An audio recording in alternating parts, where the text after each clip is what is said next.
It's time to join Dan and Angie in getting to know the small business owners and artists in your town.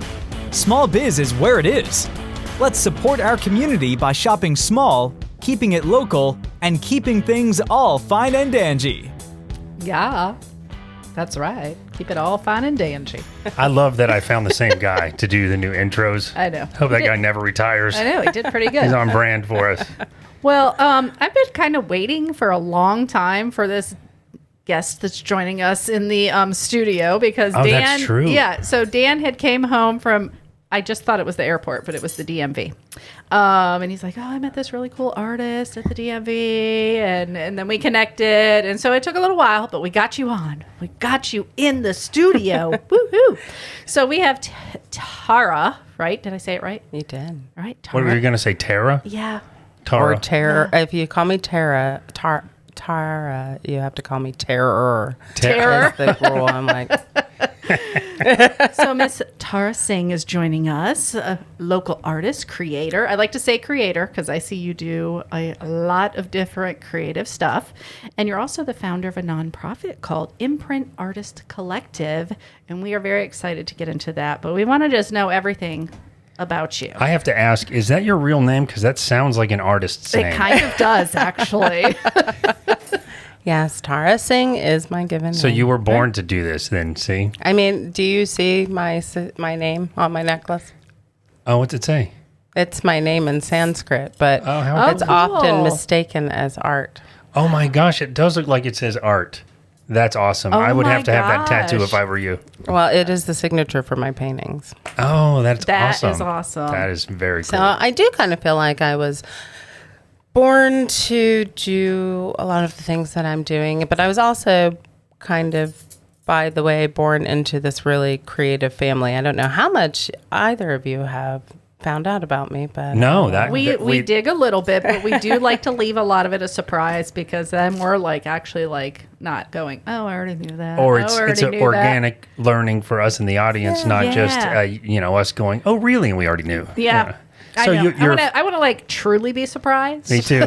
You know, when I'm chatting to you. So talk about this creative family. Like, Yeah. what was everybody into that kind of inspired you? And did you get inspired when you were younger, or is it something that you kind of developed a little later in life?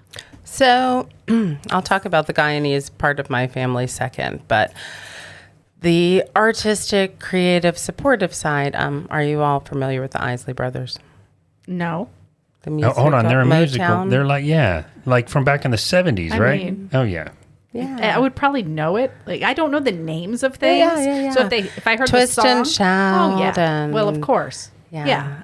So Ronald, my grandmother married Ronald, and my mother was very young. So I was raised in a household with creatives and brilliant musicians and all kinds of Oh, cool. cool people coming through as a child. And so Teaneck Records is their label, and I grew up between Hendersonville, North Carolina, and Teaneck, New Jersey, which is Okay. Wow, that's two tiny, crazy towns. Yeah. Wow.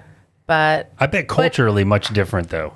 Or not really. yeah, it's strangely, for me, I grew up so sheltered and isolated within my family groups that I think it wasn't that different for me. They're Yeah. like two really small Okay, towns. because you were One's just like much more diverse Yeah. in some ways than the other. Yeah. Being raised in Western North Carolina also, that was an interesting upbringing. Like Has it changed? I would assume it's changed a lot. it's changed a lot, but so my aunt and I wrote this article that was in Pathways magazine last fall. It was called "The Shreds and Threads of Equity," and because I had done a few racial equity classes, and I just actually had this really long talk with my great uncle yesterday discussing, there's so many things, and I know we are not going to talk about the really edgy stuff, but with the way that immigrants are viewed in this culture. Yeah. And since I'm first generation born here for my dad's side of the family, you know, I have a lot of sensitivity Of course. to Sure. these things. Yeah. My grandmother was amazing and came here and brought most of her family from South America or assisted. I think sometimes we forget. I know we're dodging getting too deep into the crazy stuff as you call it, but I think sometimes we forget we're all immigrants at some Exactly. point in our family. So it's like Yes, I do. think sometimes people it's funny forget that. going. It's funny though sometimes because it's like I was here first or whatever, and you're like, no, No, you weren't. The no. Native Americans were here first. That's right. That's like Actually- really, talk about that. Yeah, right? my oldest daughter actually just had a really interesting conversation with a friend of mine that was like going on about that. And she's like, "Oh, are you originally, your family's from America?" And he was like, "Well, yeah." It's like, Right. No. And honestly, all the people I know whose families, great greats or whatever Yeah. were originally from America, they're not like that. So we do feel like, if you look at our history, the predatory, and there's dogs barking, it seems like the Really predatory adorable people, thank you, the predatory people kind of took over the passive people at some point, which is unfortunate, but Yes, yeah. isn't that how it always happens, but unfortunately? and that's the thing. We'll discuss my human brand, but like I have focused on being a global citizen and raised my family. I like how you bring that, though. Yeah. Right, because I've been chosen or asked to do some facilitating for a organization here called Building Bridges, and I keep asking them like, where are you building a bridge to? You guys talk about reparations and things. What are you asking for? And it's interesting because I do feel like when you are from another culture, because how did I put it? Someone was talking about their children are biracial, and I'm like, in my family, we only say multicultural because we don't focus on these things. It's like, my family's Indian. Yeah. There's, all of these things, Native American, this, and I these like the cultures are multicultural what better. is Yeah. assimilated. And I think part of what is missing in so many people's lives because they are not connected to their cultures. Like, Yeah. I know what food we eat. I know what clothes we wear. I Yeah. know what are the principles and traditions that, I'm only second generation, not arranged marriages. Oh. Yeah. But see, I think it also depends on your family because some of us, like my family, we're mutts by now. Yeah. So Yeah. many things Everyone. that are so spread out. It's a minor, like we just did like the 23andMe thing Yeah. and you're like, oh, I'm 11% Scandinavian. I don't know anything about Scandinavians. Right. Yeah. So it's like, Yeah, you I- think of like Vikings when you think of Scandinavians, right. right? So I get what you're saying, but another thing, and coincidentally, because Angie and I don't have kids together, I'd like to say that's why we're happy.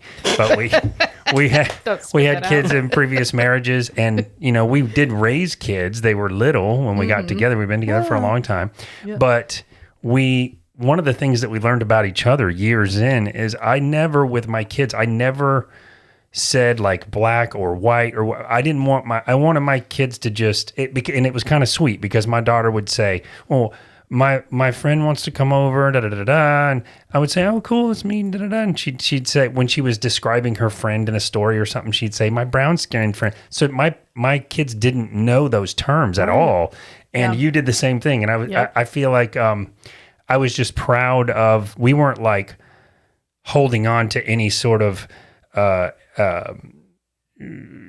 aging beliefs or pride or anything weird about. I wanted my kids to see the world through the eyes of a normal human and just see what it's like to meet other humans and how we're so similar and we're so different. Hashtag and, human.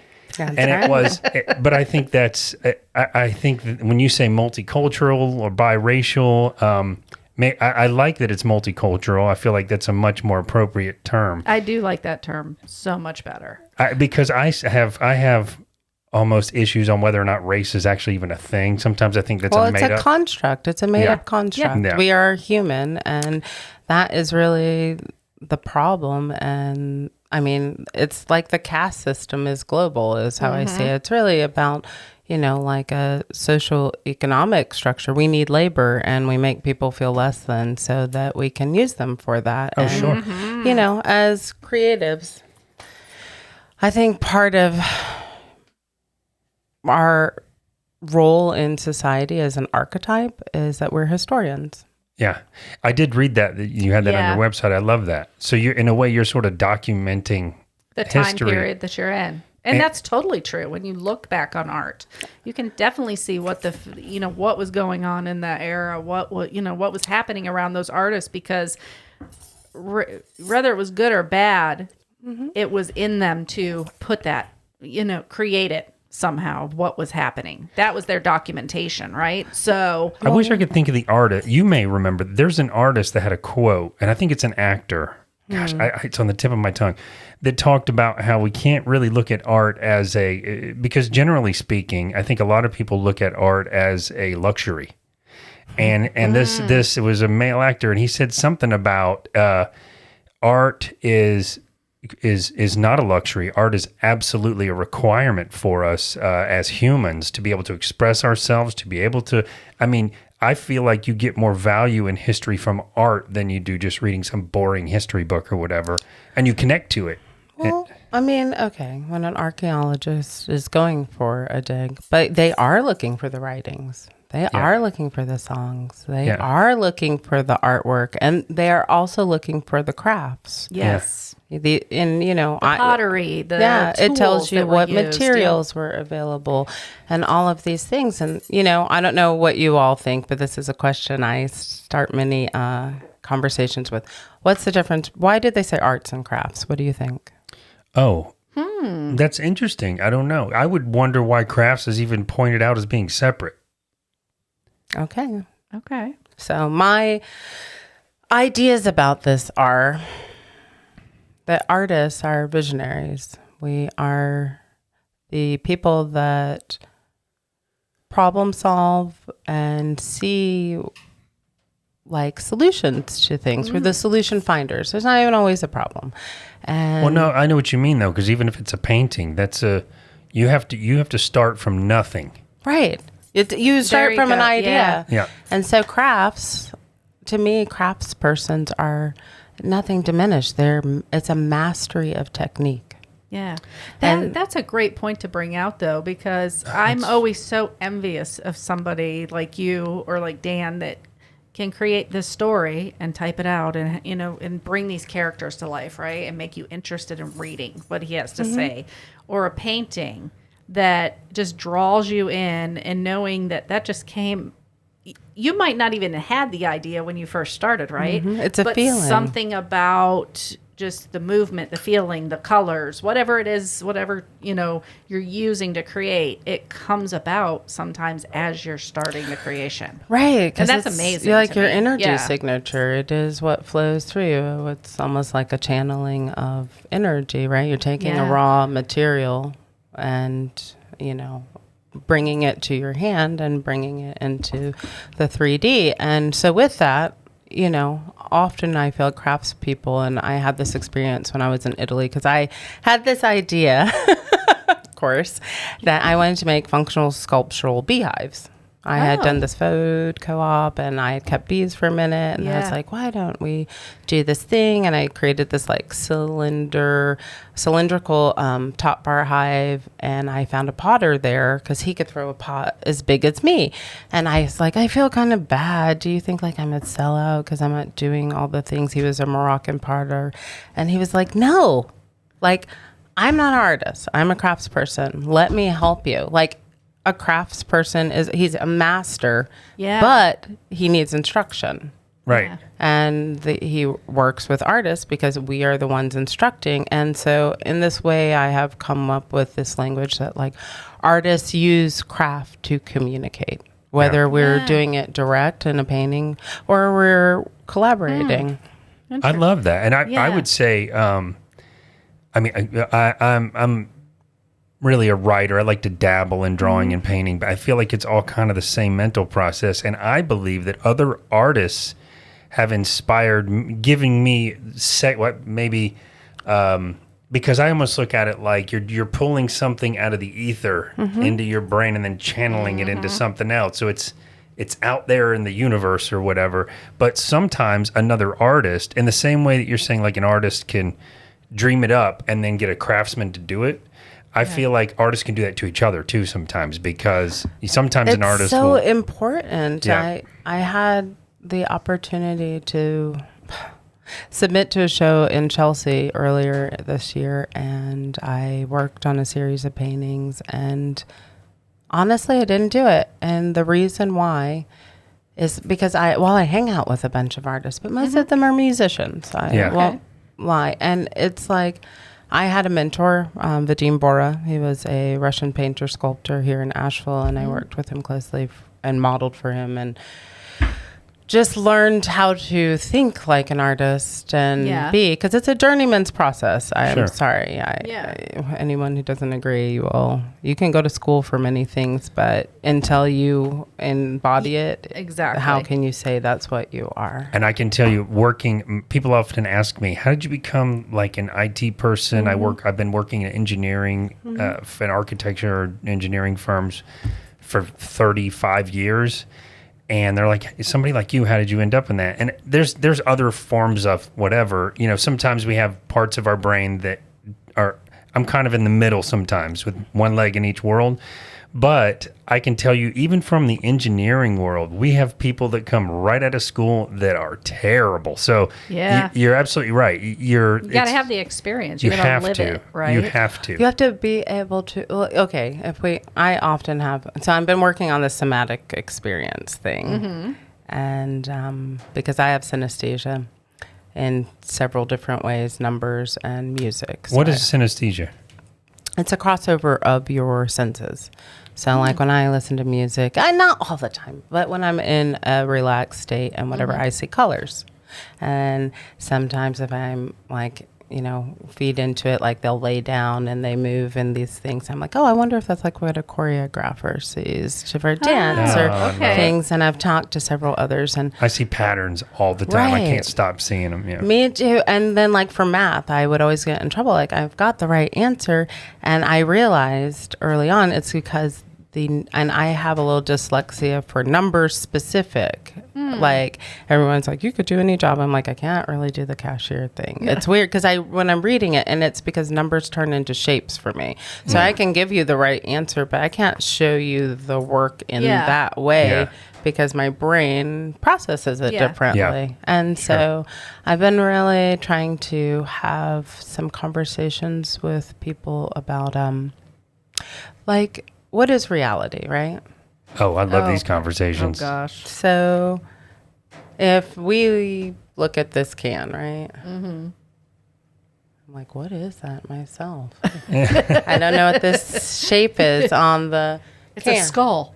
I couldn't see it. Up, okay, but see, that's the purpose. Right there's the thing. Yeah. So I couldn't even see it because I didn't have the orientation. I'm like, it looks like a gold thing, but now that the lights. But it's like, so someone else that's never seen this, or maybe they, have a different thing. We're all seeing through our own lens and experiences, right? Yeah. So no two people, no matter who it is, because your brain is taking a photograph of colors and shapes and whatever, and then filtering it through your experiences, right? Yeah. Well, that's why art is subjective, right? Right. So you see people go up to a painting, they're like, I see this in there, and the next person will see something different. Or sometimes, like I've just had artwork I'm just drawn to. I'm like, I really need to get that for the house. Like, you know what I mean? I'm just drawn to Hopefully it. I feel something. A feeling, right? Yeah, you just feel connected to it somehow, and it might mean something totally different, like you said, to one person that it does because to next. What are symbols? Yeah. When I work with the kids, I often talk to them about like, okay, we're going to go around the room. What does the color red mean to you? What does the color red mean to me? I know traditionally people say angry, but I don't think it does that for me. It feels like structure.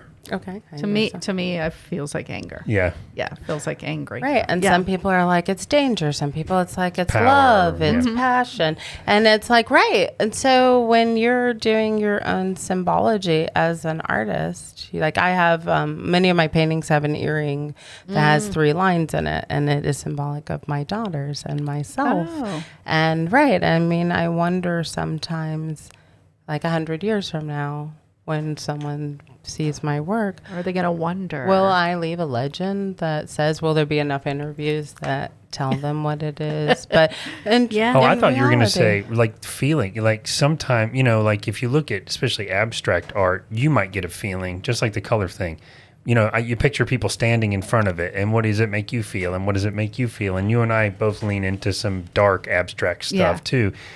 And I wonder that about the artists. Like you talk about the 3 lines, you know, for your family, but is there a feeling that you're putting in that another person in 100 years might get the same feeling I from hope looking so. at it? That's like, isn't that your energy signature? Yeah. Right? Yeah. That, it's like, you know, let's say, like a Van Gogh painting, right? How is it if people have been working with Van Gogh paintings, right, and a fake one comes through, it can look right, but what is the thing that they often say? Something about this feels didn't off. feel right. Yeah. And I believe that's because those things hold his energy It's like signature. you're putting Yeah. your print into, you're putting your fingerprint in it Yeah, or it's something. right. I mean, when you come into your house, if someone had been there before you, you will feel something. Yeah. Off. Oh, Some- and yeah. there can be a bad energy from Okay, something that was, yeah. you know, left over from maybe something violent happened in a home or something. I mean, they make movies about that all the time, don't they? They do. And I think that that's part of what creatives are for, is because we are experiencing the world and often empathic and very sensitive.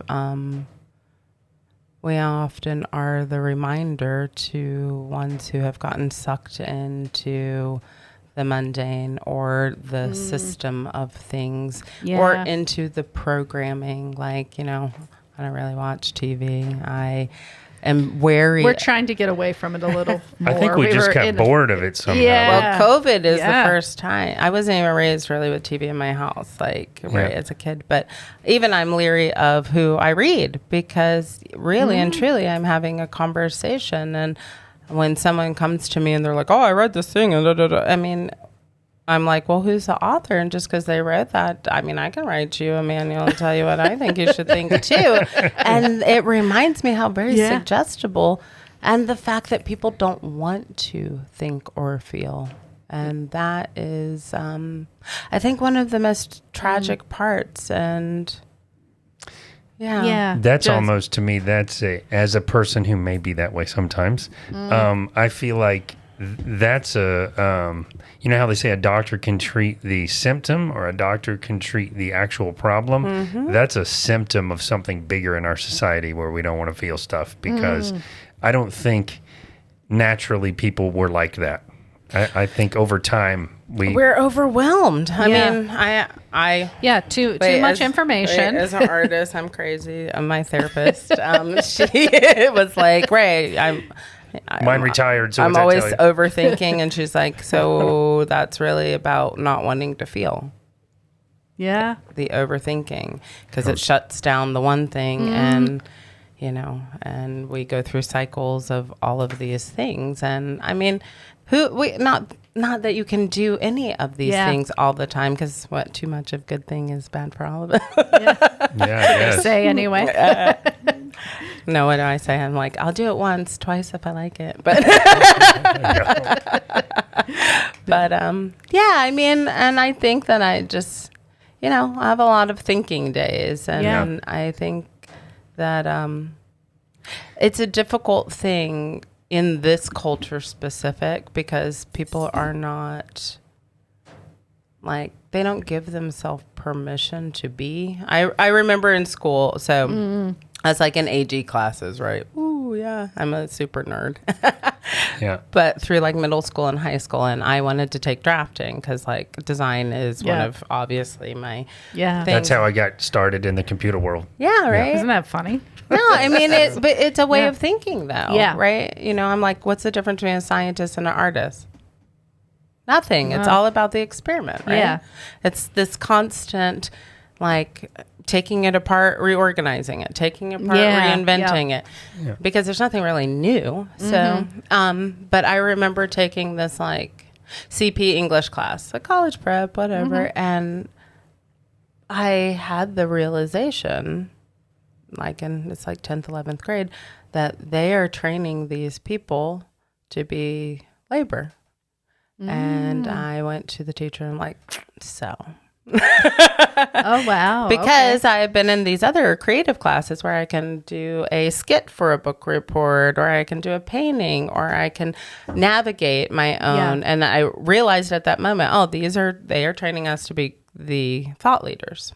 And so I was like, so this is a lot of work. My vocabulary is way more extensive than this. So I don't want to do all of this. What I would like to offer is to do this, that, and the other, so that you know that I, have the knowledge that is required. But I don't want to do all this busy work. It's too much. Now, Just you're the talking fact about with that- drafting? No, this is an This was English English. class. Oh, That the just I English. just Okay. switched my thing. But And you were in 10th or 11th grade? yeah, but the fact that I already knew I could do that. Just the fact that teacher was probably like, just the fact that you could come to her and articulate yourself like that you recognized what this class was, training people to do, and that you didn't, that wasn't you. Yeah, and of She course was they probably agreed, like, yeah. oh, yeah, okay. Because how many Right. students Was probably she came? receptive? Oh yeah, because That's they great. know that.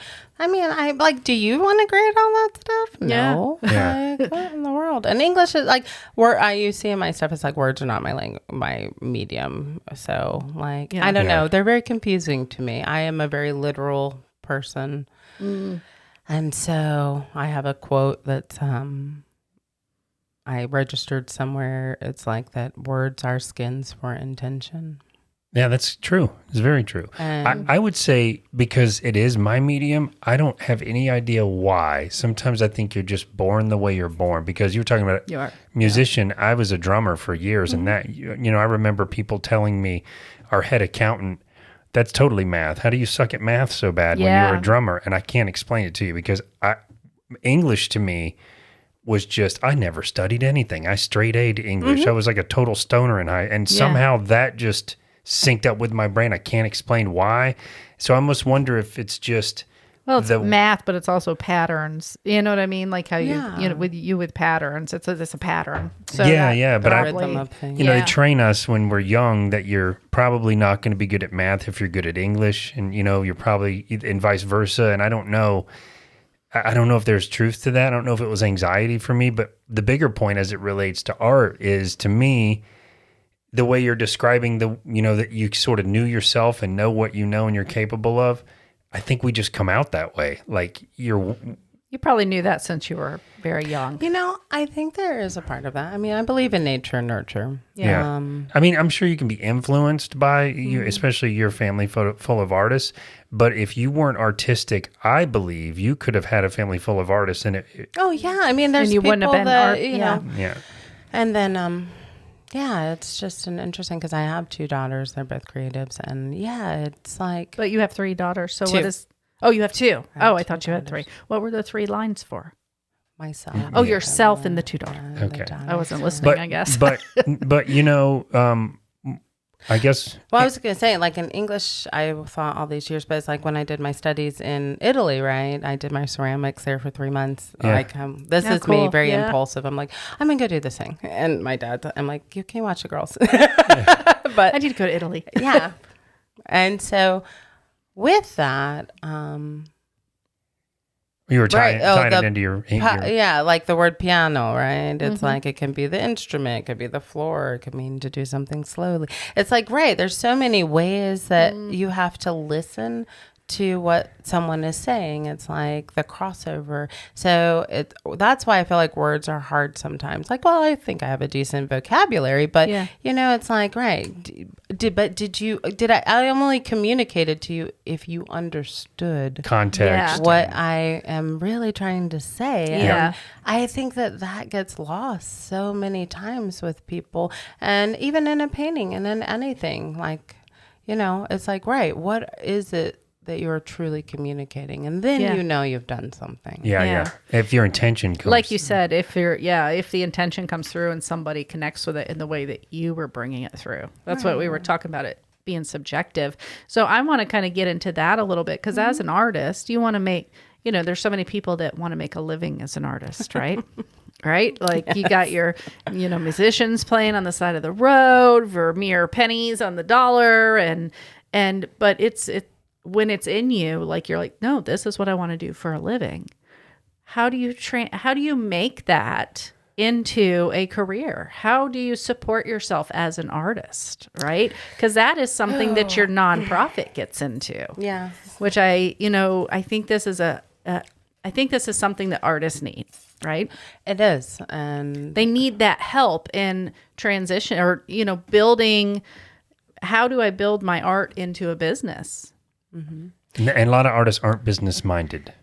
I mean, I love to start a new project, but it's hard for me on the side of like, I don't necessarily feel comfortable. Like, I'm like, I just want you to pay what you want to. Like, I want you to have the value that you see in something, like often. So, but that's hard because you still have to make a career, make a living, right? Yeah. And as I set up Imprint this time last year, I realized I had a shift in my viewpoint of that, as I am with a lot of things. I'm, approaching 50 and really thinking like, what does the next part of my life look like? And what are my legacy things? And, traditionally, the church or wealthy patrons supported artists so that they had their basic, it's like the, I can't even think of the word anyway, the pyramid of, care. What is it called? Maslow's pyramid or whatever. Anyway, it's like, and if you don't have to worry about your necessities, then you can be more creative. I'm feeling this way right now with all my businesses. I need admin people because I'm like, I get stuck here and it's taking me away from that. And you're using your life energy on non-creative. Right. Yeah. And it's all about really how much energy you have. And so I think I am, and most really, well, not most, but many really successful artists have this. We have patrons. I was almost born into that. So it does make a difference. I have in the back of my head, I can't fail. And so I have a lot more room to experiment and stuff. I know I'm never going to be living in my studio and these type of things. And that has helped me move forward and raise 2 kids by myself. Like, I'm like, oh, this doesn't work. I'll restructure it and I can have a conversation and do this. And you're problem solving. Right. And so the purpose, I did this project for Makerspace that fell through because my business partner was doing a bunch of shady stuff, and it made me reevaluate. Oh, look, we didn't finish the whole conversation about we'll come around to it. We were just talking about that. Remind me of the Chelsea, New York thing. Relevancy. But that since artists don't have, in this culture, patrons, often, I mean, like if they're not making crafts and decor, they may or may not sell because people don't want to be uncomfortable. So often they just want the pretty cute thing, the butterfly, whatever. And I understand that. And people consume all kinds of things. I think it's also sometimes, maybe not age, although I almost said that, but I think it's almost like there's a maturity in your art taste, no matter because I've been through that phase of my life where I want just put some art on the wall so my house looks complete. And then you get to where you don't care. That's how we are now. If there's nothing on the walls until I specifically feel that piece. Yeah.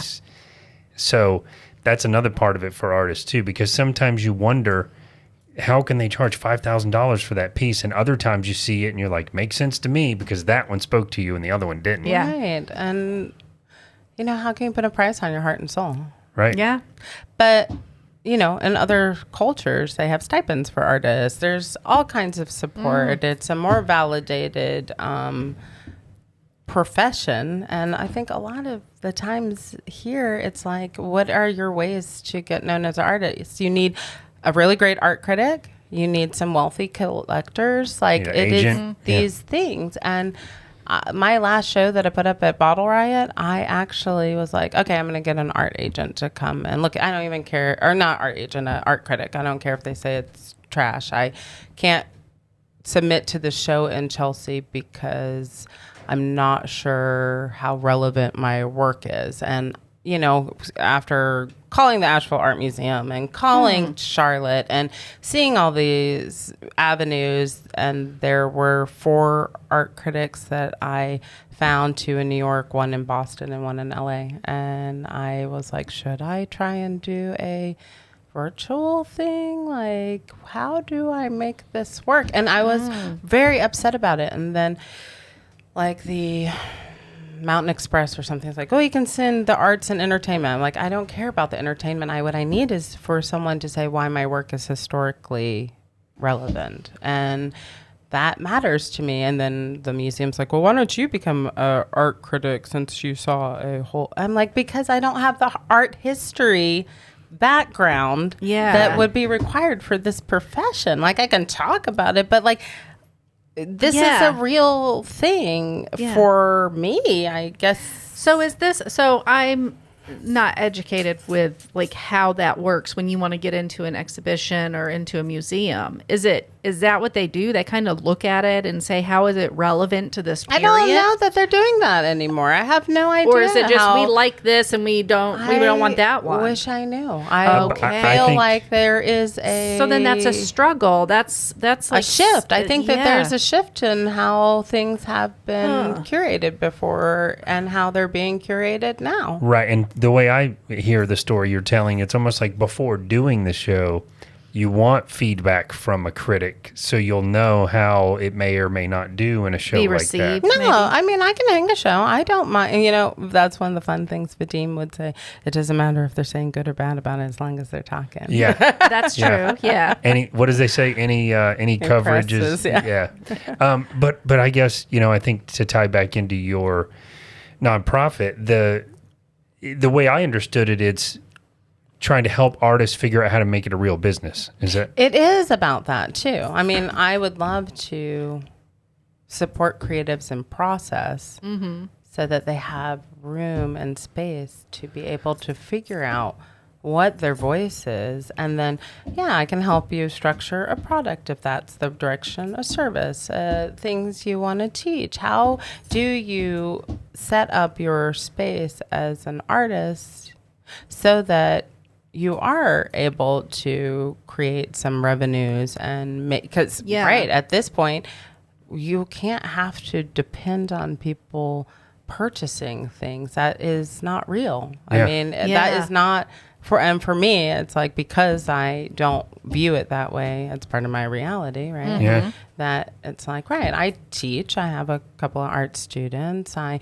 do different things, I have some products, which like the human thing was so difficult for me when I got approached to first do a product. They were like, let's put one of your paintings on a bag. I'm like, hell no. Wow. No, that's fine.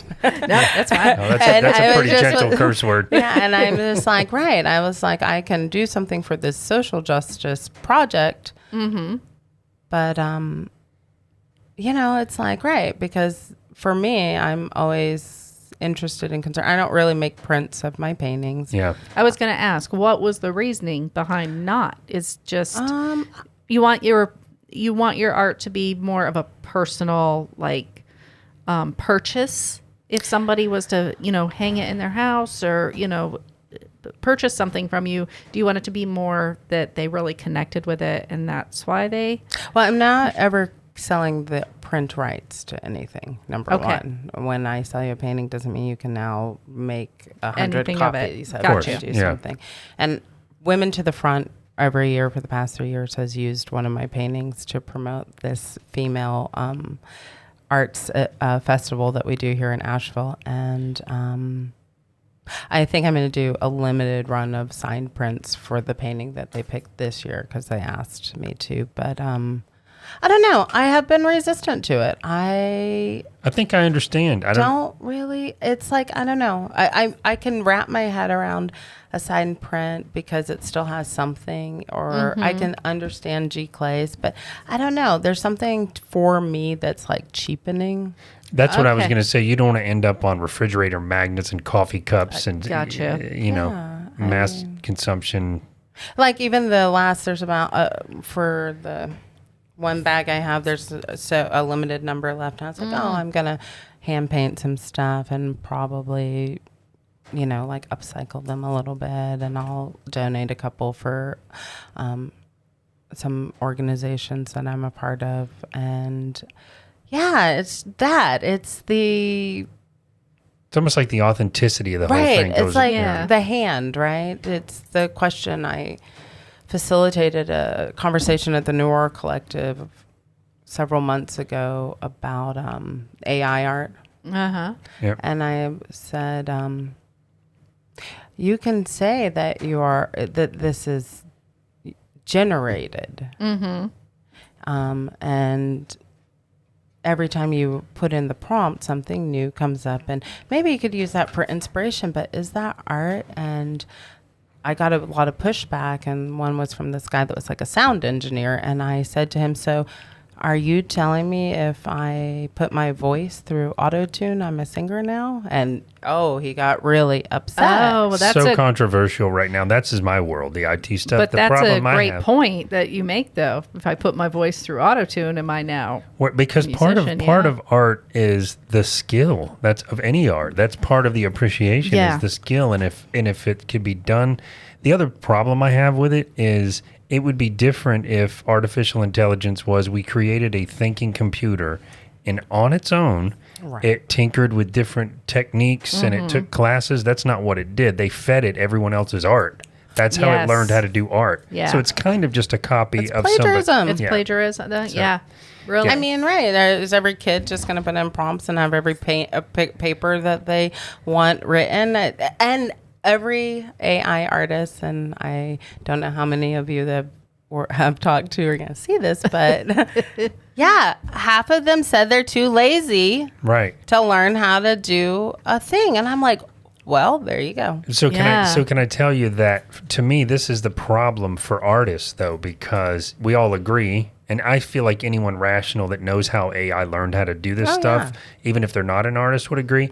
But when it comes down to that painting in someone's house, is someone going to pay top dollar for the real art when they can buy a similar one for next to nothing? It comes back to that authenticity and the feeling again of it. And I'll be the first one to admit, like, I've been using Photoshop for 10 years and I've meticulously removed things from photos, or, people have a job for doing this. And now Photoshop can do it in 1 second and it looks amazing, and you're like, wow, there's certain things where I feel like it works really well and it's a tool for photographers, but when it starts to replace them, it starts to become the problem. Well, I mean, even when there were portraits, right? When the camera came in, there was controversy. Every single thing that removes the hand and processes it through something else also shifts the energy. Yeah. You mean like when cameras first came out? Because it used to be you had to get a portrait made, like painted. Yeah. But there's this constant thing of like, and now everything's digital and and it's so much different than film. Yeah. If you know what you're looking at and all of these things, and so it's like, I personally think that it will increase the value of what I do. Yeah, because it'll be harder to find it. Right, because there won't be people, it will be something lost to a culture. Yeah. Yeah, it's like calligraphy or, you know what I mean? Anything that's just been replaced, like you said. Yeah. But, I was thinking about all the people you said were, because they said they're too lazy to learn, medium or whatever, but different media. Why do I say media? Media. I always say medium. Well, that's a singular, right? Okay, I'm doing it right. But, part of your mission for the nonprofit is to have, programs in place and workshops and different funding to help artists to figure out their process, or, how to improve it, or what it even is, right? Because some people maybe really want to work with their hands, but maybe they don't know if they want to weld, or if they want to, do pottery, but they know they want to, work like that. Right. So that's what it's kind of in It's to place plug for, people right? in. Well, and I don't know that I specifically would say that I would focus on every single craft. For me, a lot of it is to help ones have relevancy conversations. I just rewrote my artist statement last month, and I cried for the whole day. Oh, Because I looked at what it said before and how far I have come from there. And I don't know that people realize, it's like, right, an artist statement is like, what do I do this work for? And I realize how much of it was centered around me, and how much I have grown to be like, I can't remember, I should read the new one, but it's like that, I want to give a voice for the unheard. yeah. So you've evolved, and and we always talk about that. Throughout your whole life, you should be doing that, right? One can only hope. Gosh, but people are like, I don't want to change. I'm like, why? Like, it's so boring just to stay the same Plus, I all feel the like time. you're Isn't it? resisting the nature of being a human Of when you course. do that too. That's fear. Yeah. And why wouldn't you want to change? Because you're going to change by your experiences, the people you meet, the art you see, the music you listen to, just everything. It should be changing you constantly. Because change is growth, right? Yeah. I mean, that's what you can't do one without the other. That's right. But, it's so surprising. I mean, I have met people who made it all the way to college and like never left the region or the state that they lived in. You're like, yeah, that is wild. And these are the things I think that contribute to that static thinking. And More so now than ever Yeah. with social media. Because you can kind of feel like you have friends without leaving your house. Mm-hmm. You know?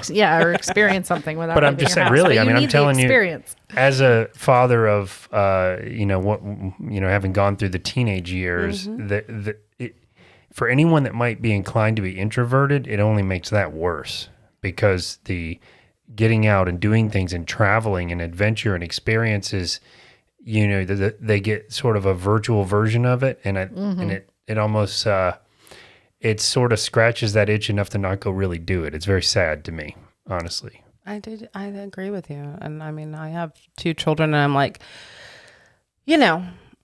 please at least promise me you'll go to 3 countries. Please. I mean, just so that you have an understanding. And I think that this is, and I know there are lots of, and I don't want to stereotype, but like, it's kind of American thinking. Like, they seem to like not really feel like they have to go and see, like they project a lot that everywhere else is lesser or a third world or this. And it's like, I understand these things, but to watch the human experience, to see how multicultural people collaborate globally, and you go somewhere, because it's like, even with me, I grew up in Western North Carolina, and everyone we'll go back to the racing. It was like, they know black, white, or Mexican. And like, they're like, what are you? What are you? And I remember being like 5 or 6, and you all are from Florida. So, like there's a little bit more, and you might not want to call a Cuban or a Colombian person Mexican, because they will freak out. And I wanted to get people globes all the time as a kid. And my dad would be like, just tell them you're an alien. And I'm like, I'm 6 years old. This is like, what? Yeah. Really a tough thing. And it's this very interesting thing, because even being like Indian descent, people are like, oh well, you don't look, I'm like, I don't look Indian to you. What does that mean? Did you watch a movie? Billions of people live there. Like, what are you telling me? And it's like such an interesting closed mind thing, or so limited, that I just left so confused because I think like my brain works like this. I'm like, oh, I got an idea. What are the 10 ways that it happens? Oh, let me pick 3 of them. How do I weave those together to optimize? Like it's this constant thing. And I just am so confused when like I'm making blueberry muffins with sour cream and I have someone go like, that's not how you make blueberry muffins. I'm like, what? You have all the recipes? There's one? Like what? It's amazing. It's like, but that's just an example of it's like, you're just like, this narrow. Did you actually just say that to me? Yeah. It's like, I got this from my friend's bakery. Like, right. But it's funny that you said, because it all kind of, because, I was talking about kids, and just for clarity, my kids, unlike me, I lived in the same town. I mean, I traveled within the country, but I lived in the same town. Canada doesn't really count. It's kind of still in the country. But my kids were like, one's gone to Seattle, one's getting ready to move to Oregon. They're it's not another country, but at least they're moving to other experiences, which I think will lead to, and Angie and I talk about traveling to other countries, and like we're planning to go to Ireland, and but I'll be honest with you, I love the idea of going to different countries and learning other cultures. There are some countries that are, I feel like, scary places to go to, though. So we just made a list at work about places where you can't bring a computer. But if you're going to a war-torn, where their government is constantly changing, I have fear with that, because and maybe that's my upbringing too. But you hear horror stories where, the government flipped while I was here, so I can't get home now. Those kinds of things are. But that could happen anywhere. I was just about that can happen here. That America for immigrants is a scary country. Yeah. That's a great way to put that. I've had these conversations before. We'll talk about that after. Yeah, I'm just saying, I mean, I have Can you imagine, like, that coming are to from everywhere, and I've helped many of friends get their stuff together for citizenship over the years. Because I was just thinking about this, because you talked about how you were helping your friend at the DMV, right? Mm-hmm. And I'm thinking, I don't even freaking understand the rules when I go to the DMV. So now you don't speak the language. You don't know how things are set up. Imagine going in there and trying to deal with it when you don't understand any of that. I'm freaked out about it. Yeah, Paul speaks more languages than, That's the thing. Almost all of my friends, I understand 3, but almost all my friends speak like 7 languages. I'm That's amazing. That is amazing. That is amazing. The goofball of the group. But and then so my family is from Guyana, from British Guyana, and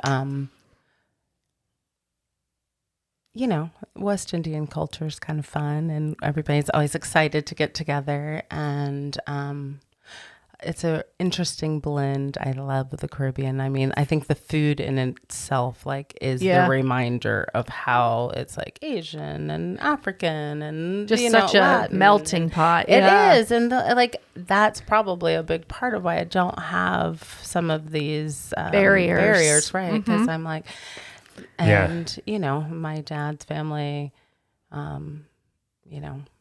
his grandmother was like an entrepreneur and helped to create an orphanage, and his grandfather started a bank there, and so really industrious and thoughtful and philanthropist type of upbringing. So I think that has kind of filtered down to you. Yeah, but the problem also is it shifts your reality, and I don't necessarily. I was talking to a friend yesterday about I know my experience has kind of been sheltered. I don't have a lot of the trauma. I have other traumas that people don't have. But I would almost think of it the other way, because of your exposure to other cultures. That's I know you mean something different by sheltered, but I feel like some of us, not to say I'm one of them, but I feel like a lot of people in this country are sheltered in a way that it makes them fearful of other cultures and stuff, and that is more tragic to me. It is. I feel like you're not, in my brain, you're not sheltered.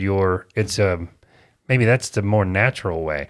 I was just thinking, if you had 5 years to hit every country, maybe 10, every country in the world, you would have a different perspective, a very different perspective. I think everybody that you meet that have traveled, they have a totally different outlook on things, Yeah. right? Because they're not drinking the Kool-Aid of and Wait, if you've just gone to another country and heard the news, like I don't know about you all, but I'm like I always try and listen to the news from not just Of one course. Oh, yeah. to get a perspective. You're like, oh, nobody's talking about that. Yeah, Now I that's understand not what's important going, here. going on.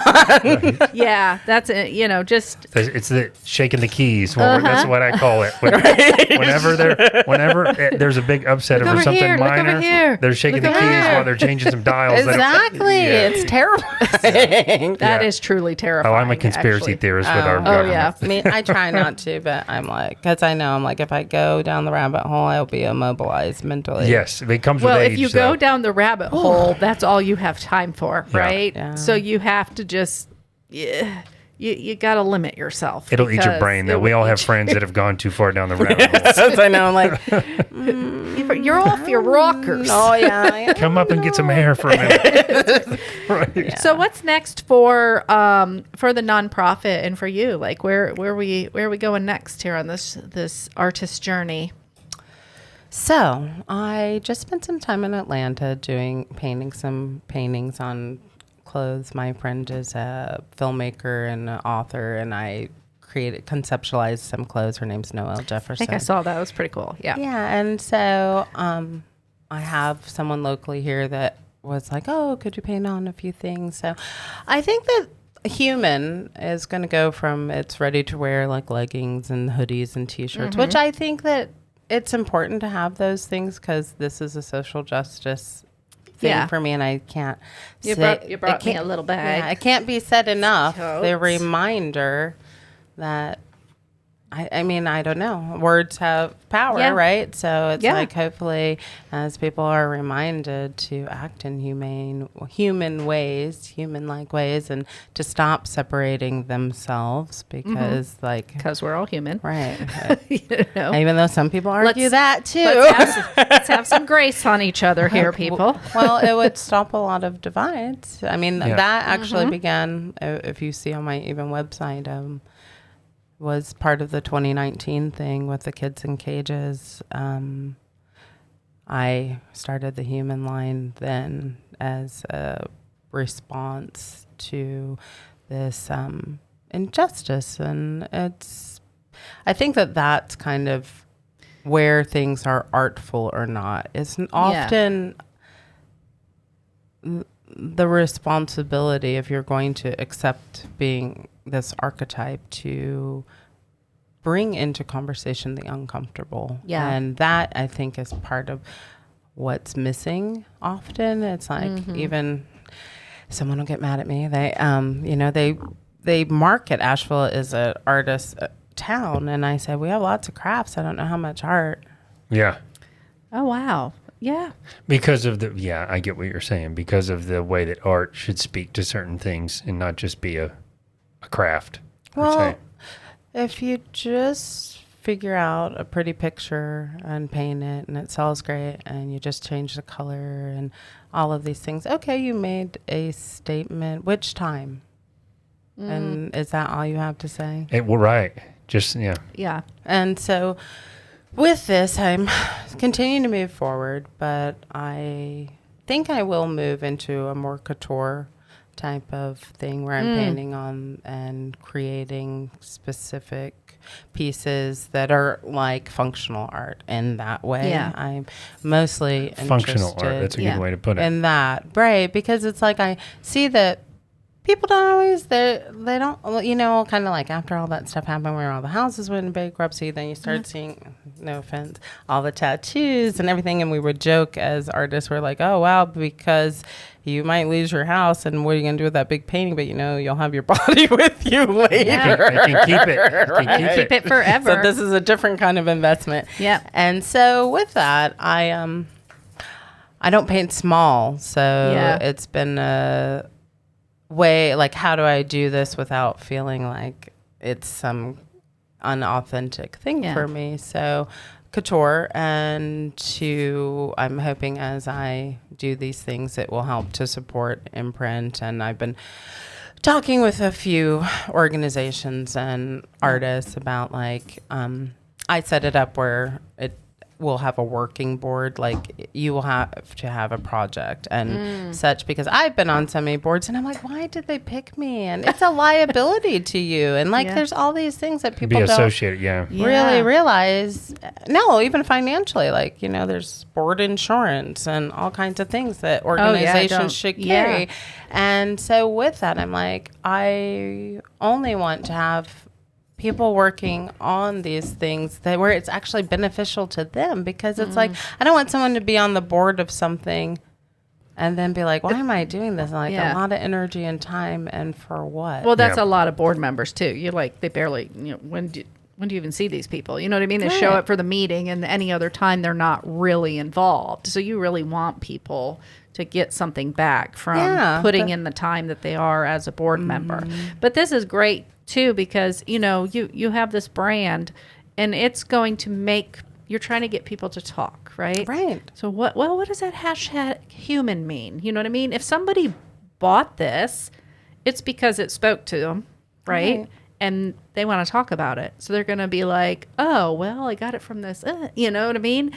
And that starts the conversation. And then, maybe as, the nonprofit builds and there's more information there, it kind of starts that conversation through the art that you're creating, or functional art, really, right? And the whole idea is like, what is an imprint?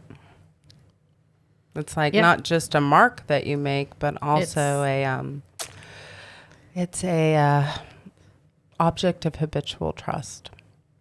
Like, duckling imprints and stuff. And so that is follow kind of you around how forever. I picked the name, because I'm like, let's hope that we can be like a guide to getting you to the next space. I love that. I think this is, this will do very well. Do you do poetry? I write a lot. By the way you talk, sometimes I'm like, you have to be writing poetry, because I'm like, that's good. I'm going to steal that one. It's like, hold on, say that slowly. Let me write it down. Right. Well, it was such a pleasure having you on. Get to really was. know you a little bit better, and kind of, see what you're trying to make, what you're trying to imprint on the world. Oh, look what I just did right there. Yeah. Well, I'm glad that we finally connected too. Yes. So now I can invite you all to fun things around Asheville. Oh, we love I know, to. and you're very involved in the community, and that's kind of. I grew up here. So. I know. Yeah. So we have a brand coming on. They're called Asheville-ish. Have you heard of them? I have. Just new. Yeah. And I just thought, I told Dan, and, he's like, well, he creates stuff for like, the local, companies and stuff like that. And I'm like, yeah, but I kind of feel Asheville-ish because we're not like we're here. new. We're new. Yeah. So like I've we're been wanting to here, connect but we're with not. them. Yeah, but we're here, but we're not like Ashevilleans yet. You know what I mean? So I'm like, we're Asheville-ish. So it's kind of cool that we're going to have them on. I like that. We'll be happy to connect you guys together too. That's part of what we love to do. Oh, please do. Oh yeah, connecting small businesses together. Because one thing before I'm hoping to have the new stuff launched before the end of the year, but one thing is several people have, and maybe you all can help me with this. Okay. I want to do like this T-shirt fun project where a bunch of artists that have T-shirts we do, but I want to have a little contest.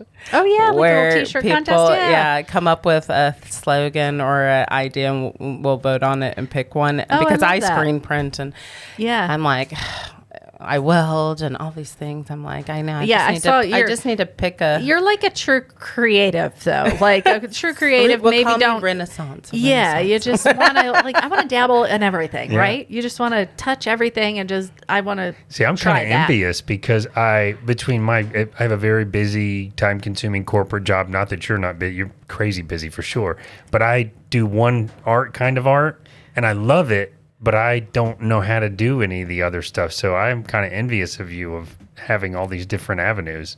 I think it's good. Well, Vadim was like that. He was always like, every media is a different language. Yeah. And I think I incorporated that in and gave myself permission to be like, well, what's the best way to say this? So is it in clay? Is it in, writings? Is it a painting? So yeah, that's great. That's a great way to look at it, though. Yeah. You know what I mean? Then You don't have to be like, nope, I only do oil paintings. I only do watercolor. You know what I But mean? maybe I'm a jack of all trades and a master of none. I don't know. Well, at But least see- you're having fun. There's another one of those quotes, by the way. Every medium is another language. I'm Yeah. like, Yeah. these could be single lines on a These page. could be of- T-shirts. Like a book. Yeah. Right. You know? Like- Seriously. Well, that's what people say. I know. I'm like, I don't know. I most people like talking to me because I think I sit in my head so often, and I'm like, would you like to hear what I'm thinking about? So I You also do like this. This is the instructor part of you, but you'll say you ask questions and then wait for a real answer, which I love because in conversation so often, at least my type of personality asks the question and then keeps moving on. It's like rhetorical, but nobody really asks and then waits and then continues. So Yeah. you did that a few times today, which I love that. Like, what does that mean to you? You're like Or what is- engaging the brain, you know? And I'm Yeah. like, oh my God, I got to think right now. Right. But I was sitting over here thinking about what imprint means to me, and I was like, oh, thank Yeah. God they skipped me. I did think of the duckling, like that's the first, or the birds, baby birds, because Yeah. if you raise a baby bird, it thinks it's your mama, Yeah. like, and it will follow you around, and it's totally loyal to you. Yeah. So Yeah. it's an interesting, And the way to fact bring that, it right, it's like, that's what I want to impart to people because I feel like they think like artists are just fooling around or something.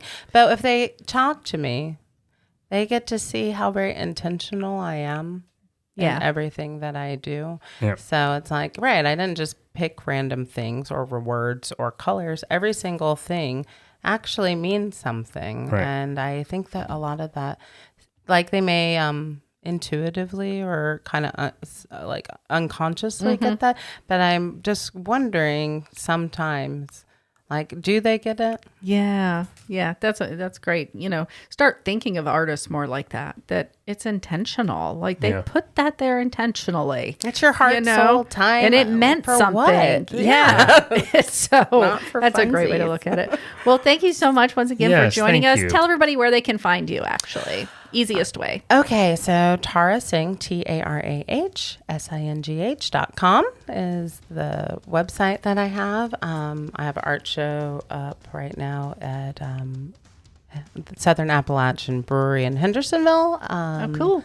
My daughter's getting ready to open a new gallery store space in the Phil Mechanic building, so I'm super excited. Next Oh, to the how Radical cool is Oh, that? Hotel. you'll have to let us know, like, when the grand opening is. Yeah. And I'm trying to think what else. Oh, I'm going to be live painting on the 26th. Maybe you all can come to that. If Oh, you're in town. perfect. Yes. Awesome. Where at? It's called the Laundry Room. I think it's downstairs where 23 Page used to be. My friend Trevor Darden is going to be singing. We're building up to this really fun event that we're going to do. It'll be music and it'll be an experience. That's all I'll tell you. So I'll Okay. have to keep So posted. sneak Okay, preview, cool. yeah. And you'll have all that on your website. We're going to link all that so people can just click on and get to you really easily as well. Yeah, that's the plan. If not, All right, cool. Instagram is the best place. We've noticed around here, Instagram is the best way And to and that's connect. Tarah Singh Art. So. Yeah, Yeah, very nice. awesome. Thank you. Well, thank you, Tara. Well, thank you so much. And thank you guys for listening and tuning in to see what the small businesses, artists, creatives are up to in our small town here in Asheville. yes, indeed. What kind of small town? Yeah, not so small. It's it feels not so yeah. small, really. Well, it's Okay. not a city. I know everyone's like, we're going to the. I'm like, Yeah, it's not really the city. City. Yeah. So that reminds it's me a of town. Still. That's right. it's like in Orlando back when we lived in Florida. Like we're a Yeah. big city. I'm like, no, you're not. No, not really. All right, guys, thank you so much for tuning in. And remember, at the end of each and every day, It's all fine and dandy.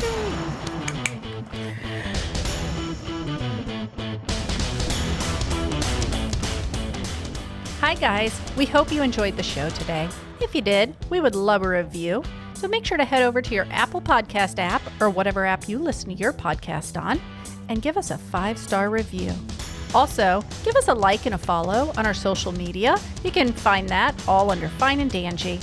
And if you want to find out more about our guest or about us, head over to fineanddanjee.com.